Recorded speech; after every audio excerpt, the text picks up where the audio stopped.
fond, tout aurait pu commencer pour ce sur cette petite histoire par ce galet. Heu, Ce galet, je vais le faire bouger un petit peu, voilà, et vous allez voir, il, il l'a je l'ai mis à côté d'un crayon pour que vous voyez sa taille. Mais vous voyez, il a rien a priori d'extraordinaire. Il est un peu éclaté là, enfin surtout éclaté là d'ailleurs. Et, et je l'ai trouvé sur une promenade à Carnac, sur une des pointes qui jalonne la côte de Carnac. Et bon, a priori, vous seriez passé devant ce galet, vous seriez même pas arrêté. Vous auriez dit c'est un galet parmi tant d'autres. Et pour moi, par contre, j'étais en train de lire un livre qui s'appelle Vers la préhistoire de Marcel Hoth, un grand professeur de préhistoire de l'université de Liège. Et, euh, et là, j'ai été comme arrêté d'un bloc. Parce que ce galet, il me revoyait, il me renvoyait très loin, très loin, très loin, en arrière, euh, vers 1,8 million d'années, dans un endroit qui s'appelle Olduvai, en Tanzanie, avec un de nos arrière grand-père, euh, qui façonnait les premiers outils. Il s'appelait Homo habilis, homme habile, et, et sa manière de travailler, c'était de faire des galets aménagés. On appelle ça aussi en anglais des choppers. C'est-à-dire, on faisait, vous voyez, des éclats comme ça pour dégager une arête. Hein, il y avait des éclats de chaque côté. Dégager une arête qui pouvait être utilisée pour gratter, pour couper, pour faire un certain nombre de choses. Alors, j'ai été complètement subjugué. En plus, si vous voyez l'ergonomie un peu du choix du galet. Alors bon, peut-être qu'il évoque simplement qu'il n'est pas, euh, mais, euh, mais ça m'a fait revenir en arrière. Et c'est un petit peu le voyage que je vous propose de faire, c'est de revenir un peu en arrière. Alors j'ai pris un autre silex qui était à côté. Alors vous voyez il travaillait d'ailleurs comme ça, d'après ce que disent les archéologues et d'après ce qu'on sait. Vous voyez, un silex, c'est une espèce de couche extérieure, vous voyez, un peu blanche là. Bon, ça c'est dégagé, c'est l'intérieur. C'est ce qu'on appelle la couche corticale, hein, c'est l'extérieur qui est avec une autre roche qui est de l'autre côté. Et puis ça, c'est l'intérieur, c'est de la silice, hein, très très dur. Et ce galet, moi, j'ai tapé dessus avec un autre galet pour imiter mon ancêtre, mon très lointain ancêtre. Alors évidemment, très malhabile, mais quand même, si j'ai mis un peu de temps à pouvoir faire quelques petits éclats, vous allez voir que ces éclats, eh bien, ils sont assez importants. Regardez, voilà, vous voyez ces éclats, ce sont des éclats très très très aiguisés. Et ces éclats, eh bien, ils tranchent très bien. Et donc, j'avais fait comme mon ancêtre.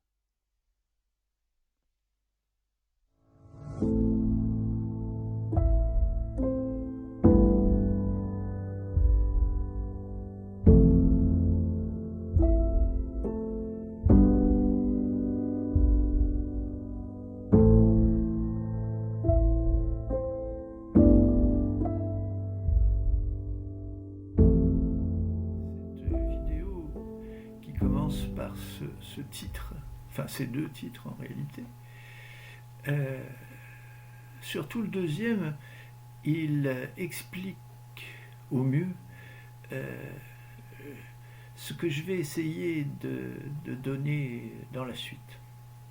C'est-à-dire, euh, lorsque nous sommes arrivés, ma femme et moi, dans le Morbihan, en particulier dans les environs de Carnac, on a été complètement subjugué par les monuments préhistoriques qu'il y avait dans la région.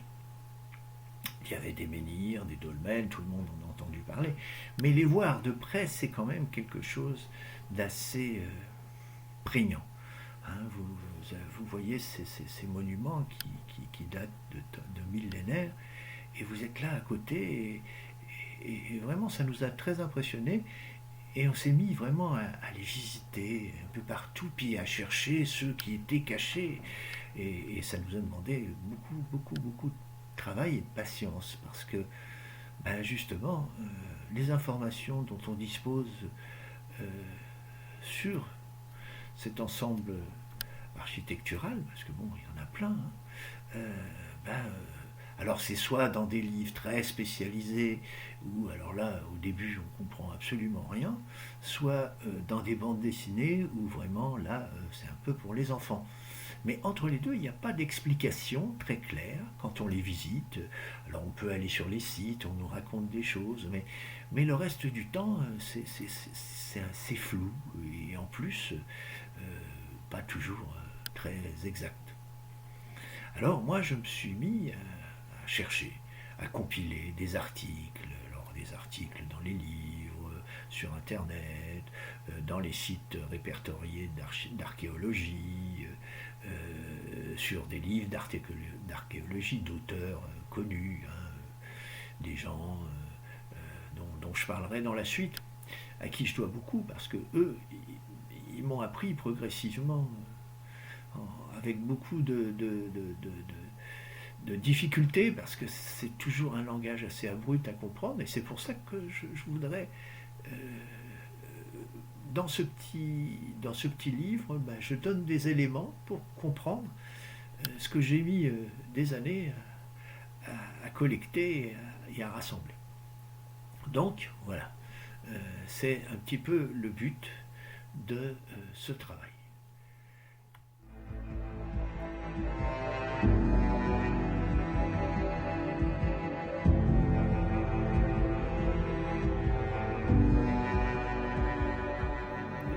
Première chose à bien saisir, moi je sais que j'ai eu du mal, et je me dis que si j'ai eu du mal, il y en a d'autres, parce que j'en connais autour de moi qui ont eu beaucoup de difficultés aussi, c'est de comprendre l'épaisseur du temps.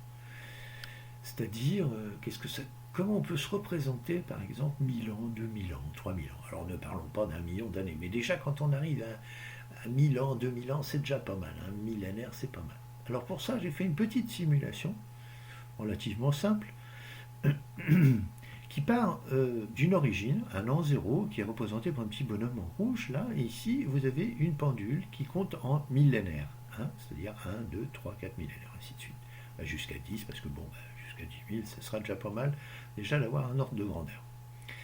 Alors, comment ça va être présenté? Ça va être présenté par l'apparition de petits personnages, qui sont identiques à ceux-là, mais qui sont jaunes, qui vont apparaître les uns à la suite des autres, en spirale, en se tenant la main, et chacun va représenter à peu près une génération. Alors qu'est-ce que c'est une génération? Combien ça représente de temps? Alors, pour des raisons de simplification, étant donné qu'entre notre durée de vie actuelle, en gros, peut-être un peu plus de 70 ans, mais j'ai compté 70 ans, d'accord? 70 ans, et la durée de vie de nos ancêtres, il y a une différence énorme. Hein. À l'année zéro, c'est-à-dire au début de notre calendrier, certaines durées de vie en moyenne étaient de l'ordre de 30 ans. Hein. Ça n'allait pas plus loin. Donc, entre 30 ans à l'année zéro et 70 maintenant, j'ai fait une cote mal taillée. C'est-à-dire que j'ai dit, bon, en gros, une génération, c'est 50 ans. En plus, c'est un chiffre rond qui est très bien envisageable. Hein. 50 ans plus 50 ans, ça fait 100 ans. Donc un siècle, c'est 2 générations. Voilà. Donc à chaque fois que vous aurez 2 petits personnages, vous aurez un siècle. Ou si vous préférez, un personnage 50 ans. Voilà. Alors, on va regarder un petit peu combien ça fait de générations, par exemple. Alors on peut faire le calcul de tête, mais le visualiser, c'est pas mal non plus. Alors, je laisse démarrer la vidéo, vous voyez, chaque petit personnage qui apparaît, c'est une génération de plus, donc ils se tiennent tous la main, voilà. Et voilà, 1000 ans. 1000 ans est apparu. Alors, si j'arrête un petit peu, et si je regarde le nombre de personnages qu'il y a là, eh bien, pour aller jusqu'à 1000 ans, il faut 20 personnages, c'est-à-dire 20 générations se sont écoulées. C'est pas énorme quand on réfléchit bien. Si vous réfléchissez, arrière-grand-père, arrière-grand-père, arrière-grand-père, arrière-grand-père, 20 fois, c'est pas énorme. Donc, on continue. Voilà. Alors, bien sûr, on va arriver à 2000 ans, donc 40 générations. 40 générations, on en ajoute encore 20, c'est-à-dire 50, 60, 70 générations. D'accord ? Et voilà, ainsi de suite. Et là, vous voyez que la pendule égrène les millénaires. D'accord ? Donc, vous voyez que ça fait quand même beaucoup de générations, même si j'ai dit que ça faisait pas beaucoup au début, mais ça fait beaucoup de générations qui séparent l'année 0 de l'année, on va voir, 10 000 par exemple. Voilà, vous voyez, on est qu'à 8000 là, donc on va passer à 9000, voilà, et on va arriver à 10 000. D'accord ? Alors je vais faire une petite pause pour que vous ayez une idée quand même. Vous voyez, entre le petit bonhomme rouge ici, je tourne, et j'arrive à 2000. C'est-à-dire que la distance qui nous sépare de notre origine du calendrier à 2000, c'est tout simplement ce petit morceau de spirale. Par contre, vous voyez, pour arriver à 10 000, ça fait beaucoup de monde. D'autant plus que là, je compte positivement, mais vous imaginez dans l'autre sens, c'est-à-dire dans les négatifs, c'est-à-dire 0 ici, moins 2000, moins 3000, moins 4000, moins 5000, et ainsi de suite. Donc vous voyez que ça fait beaucoup de générations, mais c'est pas si éloigné que ça. Voilà, on peut continuer jusqu'à la fin pour avoir la finalité. Et puis là, j'ai arrêté la simulation à 11 000, et voilà, ça s'en va.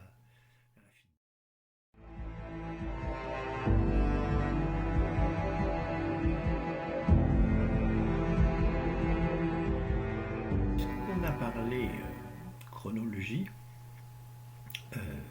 On va essayer de contextualiser, historiquement parlant,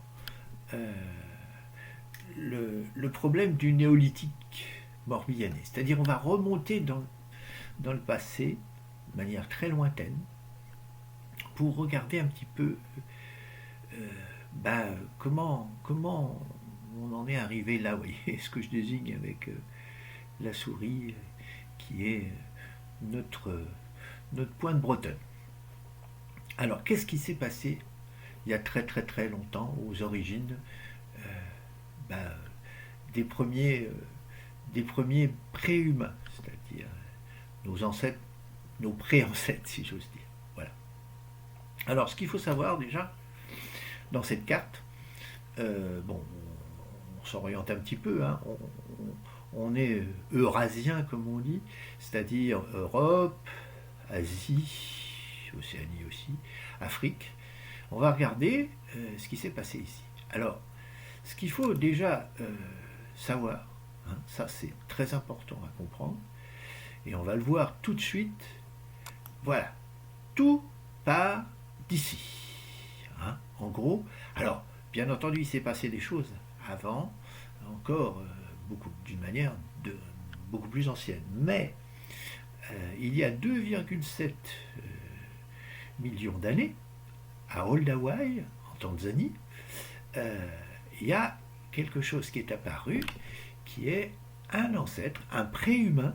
Alors c'est pas un humain encore, enfin c'est pas l'homme moderne comme on dit.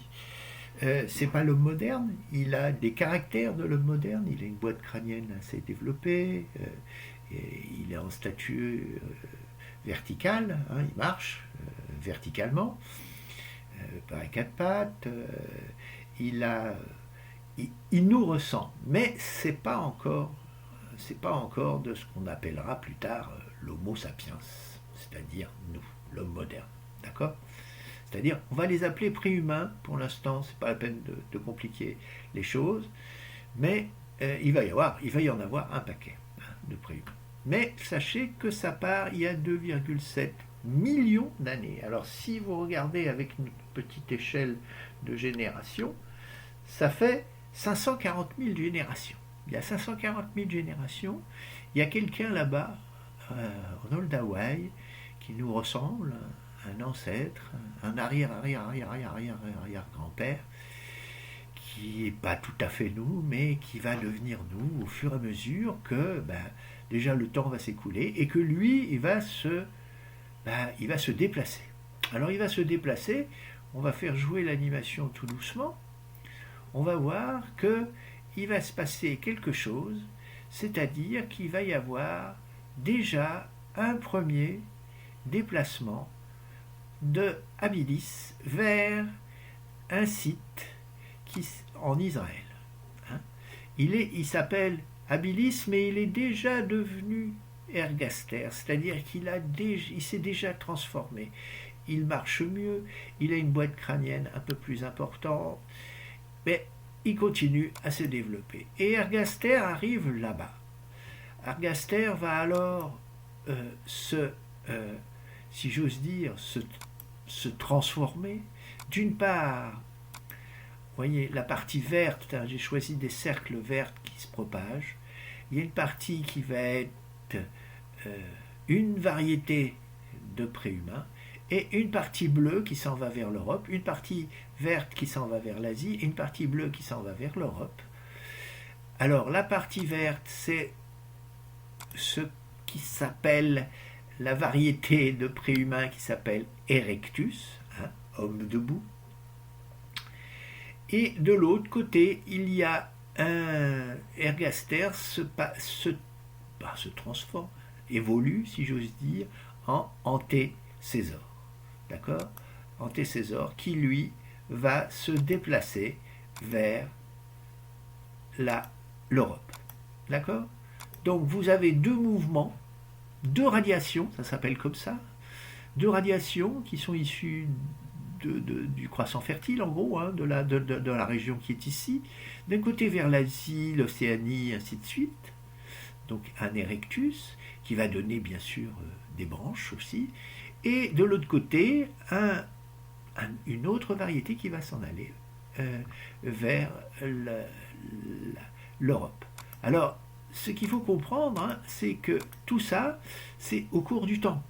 D'accord ? Regardez, je suis parti à 2,7 millions d'années, j'arrive là sous la forme Ergaster. Hein, on va dire ça comme ça, c'est un petit peu léger, mais ça fait un petit peu comprendre. Sous la forme Ergaster, à 2,4 millions d'années.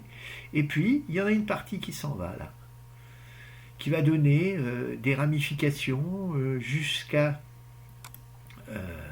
l'île de Java, hein, en passant par l'Inde, la Chine. Vous voyez, il y a les indications, ce sont des sites où on a retrouvé des restes osseux que l'on identifie à Erectus. Ici, de l'autre côté, on va avoir Antécésor qui, lui, va aller vers l'Europe. On va retrouver des éléments d'Antécésor en France, à Vallonnais, pardon, et de l'autre côté à Atapuerca en Espagne. Voilà. Alors donc, vous voyez, il y a des branches qui buissonnent dans différentes directions. Alors bien sûr, ce sont des groupes qui se déplacent. Hein, c'est ça. Donc vous voyez, départ 2,7 millions d'années et ça arrive en Europe vers 1,2 million d'années. Donc il y a déjà des gens qui sont là, hein, et qui vont aussi continuer à faire, bien sûr, des héritiers qui vont évoluer. Hein. On va en reparler dans la partie qui suit.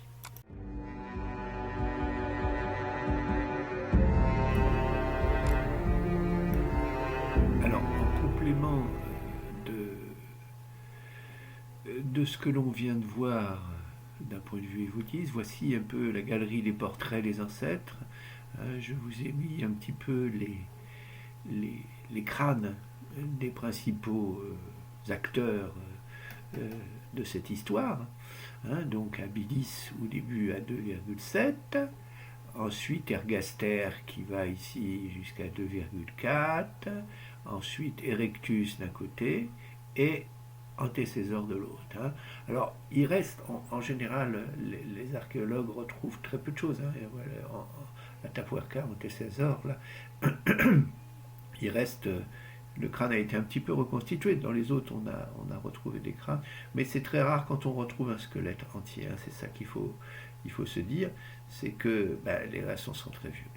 Deuxième point que je voulais vous signaler, je ne rentre pas dans les détails de ce qui se passe avant 2,7 millions d'années, parce que c'est un petit peu compliqué, parce que là on est, si j'ose dire, dans ce qu'on appelle le genre Homo, c'est-à-dire ce sont des préhumains, mais ce sont quand même nos ancêtres, ils sont dans la branche Homo, ce qu'on appelle.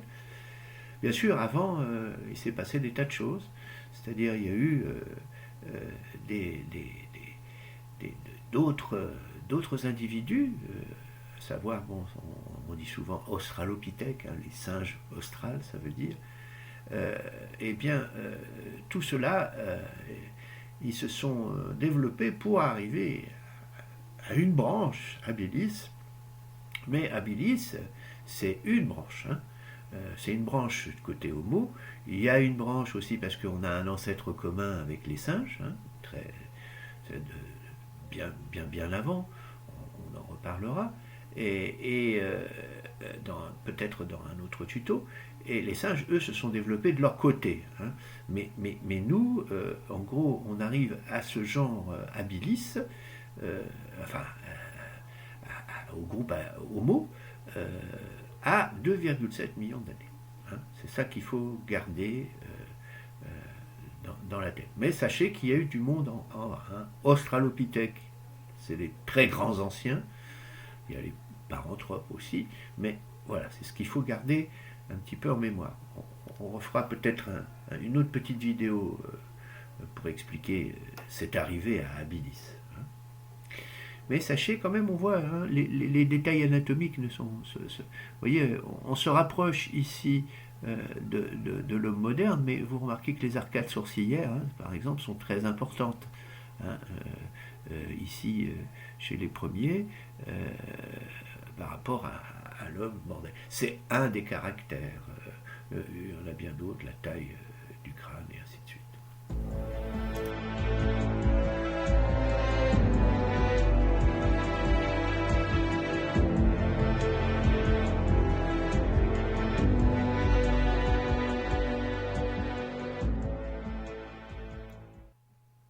Dans le prolongement de la galerie des portraits précédents, cette image un peu vous montre un défilé de crânes qui sont ceux un petit peu de nos ancêtres, dont ça va servir à la fois de résumé de ce qu'on a vu et d'introduction de la suite. Alors, je vais vous lancer l'animation pour pouvoir insister sur plusieurs points. Alors, vous allez voir, en gros, la lignée qui a abouti à nous, hein, c'est tout simplement les crânes qui ont été retrouvés et avec les dates qui correspondent à peu près à leur présence. Alors, je fais donc de nouveau un résumé. Les très grands anciens, les australopithèques, les singes australes, c'est-à-dire ceux qui se sont séparés des singes que l'on connaît encore, hein, de la lignée des singes, mais qui ont commencé à évoluer vers ce qui sera la lignée Homo. Et bien ces singes australes, bon, on en a parlé peut-être, vous avez entendu parler de Toumaï ou de Lucy. Ces ancêtres, ces gens-là, avaient une petite boîte crânienne, un faciès un peu museau, hein, vous voyez, les dents sont un petit peu en avant, et puis ils étaient à moitié, alors on ne le voit pas parce qu'on n'a pas tous les éléments, mais ils étaient à moitié grimpeurs et à moitié station verticale, ils marchaient. Et ils ont commencé, si j'ose dire, à être debout. Hein. Donc, on va avoir une évolution de ce côté-là. Et qu'a fait l'évolution? Alors, ce qu'il faut comprendre dans le principe d'évolution,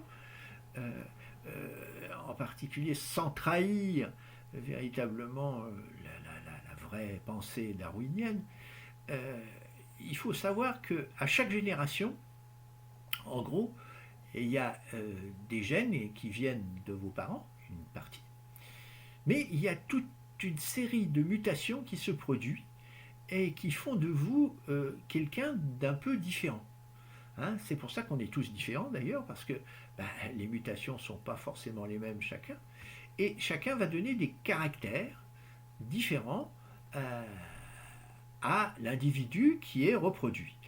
Ça, c'est la génétique, hein, c'est automatique, enfin c'est automatique, c'est comme ça que ça marche.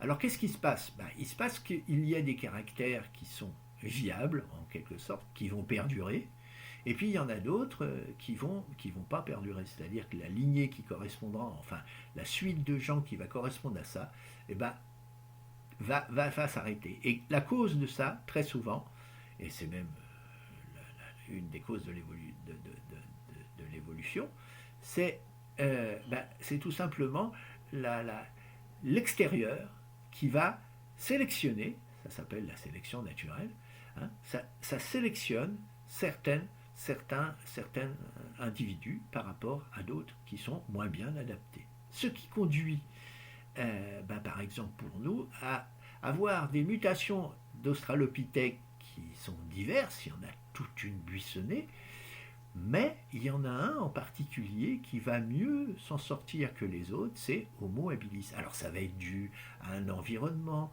un changement d'environnement. On est passé d'une période un petit peu chaude, et ainsi de suite, avec de la forêt, et ainsi de suite. Donc les Australopithèques, ils étaient à moitié pédestres et à moitié arboricoles. Par contre, quand on arrive déjà à Habilis, eh bien, les temps climatiques ont changé. On est devenu dans l'espace de la savane, donc très dégagé. Ceux qui vont au niveau de la nourriture, on va à la fois manger des fruits, mais aussi des graines, des racines, et ainsi de suite. Et donc, on va se déplacer à pied beaucoup plus souvent que les Australopithèques. Et donc, on va marcher de mieux en mieux. Et Homo habilis, c'est une adaptation qui marche beaucoup mieux, enfin qui se tient debout et qui se déplace. D'ailleurs, on peut remarquer sur les squelettes que la position de la colonne vertébrale, l'implantation de la colonne vertébrale sur le crâne, hein, qui se situe là où je pose ma souris à peu près, hein, ce qu'on appelle le trou occipital, va changer de position progressivement. Il va se mettre vers l'avant, de telle manière à ce que la station debout se fasse beaucoup plus facilement. Et Habilis marche un peu mieux que l'Australopithèque. Hein. Et par contre, il a perdu son aptitude à être dans les arbres. Hein. On le voit aux mains, on le voit aux pieds, et ainsi de suite. Par contre, vous avez toujours des caractères anciens, c'est-à-dire ce dont j'ai déjà parlé, les arcades sourcilières, les dents toujours un petit peu à l'avant, la forme un petit peu de museau, et la boîte crânienne commence par contre à s'agrandir un petit peu à l'arrière, et ça c'est le fait que, étant donné que la colonne vertébrale, le trou occipital est revenu vers l'avant, ça a libéré de la place pour la partie arrière du cerveau. Et là, quand on passe donc de 2,7, hein, c'est un 7, ça marche mal, là, millions d'années avant notre ère à 430 milliers d'années avant notre ère, avec l'Homo neanderthaliensis et l'Homo sapiens à 300 000 avant notre ère, eh bien ces deux héritiers, si j'ose dire, d'Homo habilis, il y en a un qui est un peu plus vieux que l'autre, mais les deux derniers sont cousins entre eux. Il y en a un qui garde encore une arcade sourcilière forte, mais il a un très gros volume cérébral. Il a les dents un petit peu massives aussi.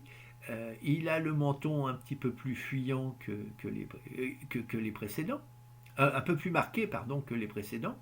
Vous voyez qu'ici, le menton est fuyant, il est vers le bas, tandis que là, il commence à avancer progressivement.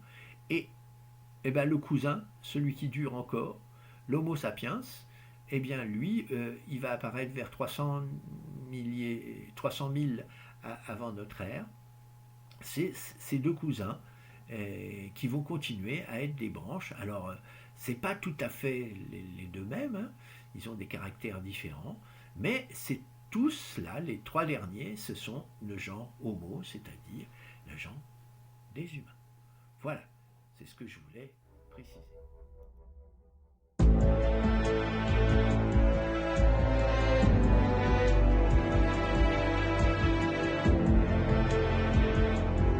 Alors après avoir parlé du temps de la chronologie, on va parler un petit peu du temps qu'il a fait à cette époque-là, c'est-à-dire du climat.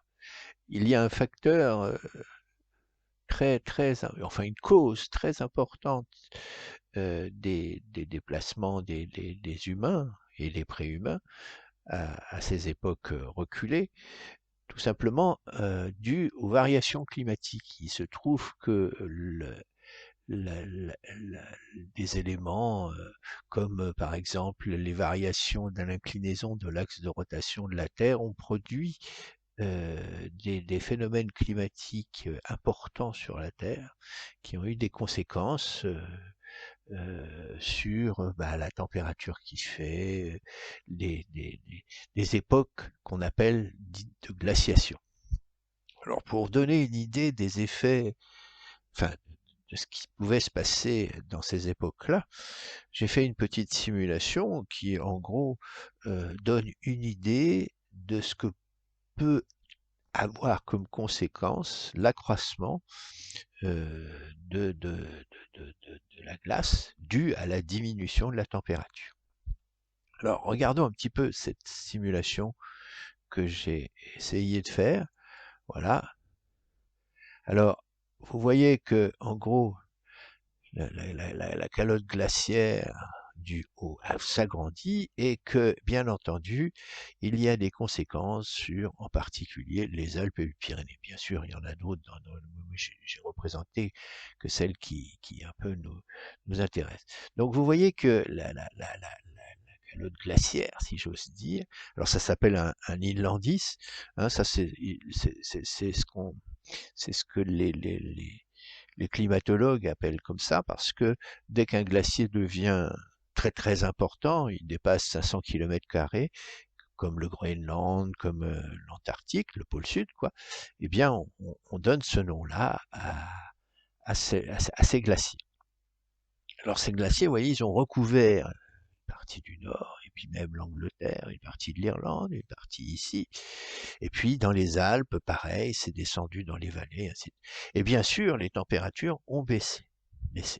Alors, autre conséquence, moins évidente pour nous, qui ne sommes pas des spécialistes, vous voyez qu'ici autour, j'ai simulé l'apparition jaune de la Terre. C'est-à-dire que, en gros, pour vous donner une image simpliste, à volume constant d'eau sur la surface terrestre, parce que on a un volume d'eau qui est donné, eh bien, si la glace augmente, elle capture une partie de l'eau et donc l'océan va baisser. Et donc, on a des parties qui étaient submergées qui apparaissent, vous voyez, tout autour des limites actuelles de l'océan, de nos côtes, quoi.